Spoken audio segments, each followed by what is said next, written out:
De nouveau, bonjour à tous. Notre sujet du jour sera la colère de l'enfant. Les crises de colère font partie du développement normal de l'enfant, particulièrement à l'âge où celui-ci commence à développer son autonomie, soit à partir de 18 mois. Certaines crises ne durent que quelques minutes, mais d'autres peuvent se prolonger pendant plus d'1 heure. Certains enfants ont plus tendance à faire des crises que d'autres enfants. Cela peut être dû au fait qu'ils ont un tempérament plus affirmé ou encore une moins grande tolérance à la frustration. Il est également observé que les crises de colère sont plus fréquentes chez les enfants qui sont moins à l'aise d'exprimer verbalement leur mécontentement. Leur colère se manifestera alors par des cris et des gestes.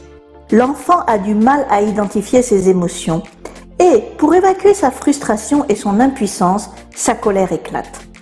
Ou alors, il l'utilise comme moyen de pression sur ses parents pour avoir de l'attention. Quelle que soit la raison, lui apprendre à gérer ses émotions lui sera certainement utile dans sa vie future. Néanmoins, si les crises de colère perdurent en fréquence et en intensité et que cela devient ingérable, il arrive souvent que les adultes arrivent à la limite de leur tolérance et de leur patience. Les crises de colère, même si elles sont plus facilement tolérées chez les très jeunes enfants, peuvent susciter colère, tristesse et désarroi, surtout lorsque celles-ci deviennent très fréquentes. La persistance des crises de colère est souvent liée à l'impulsivité des enfants et à des problèmes d'autocontrôle. Un enfant impulsif a des difficultés particulières pour tolérer les frustrations et maîtriser son émotivité. Cela peut être grandement préjudiciable à l'épanouissement de cet enfant, tant dans le milieu familial que scolaire. Et il est fréquent qu'une colère non prise en charge perdure pour de très nombreuses années.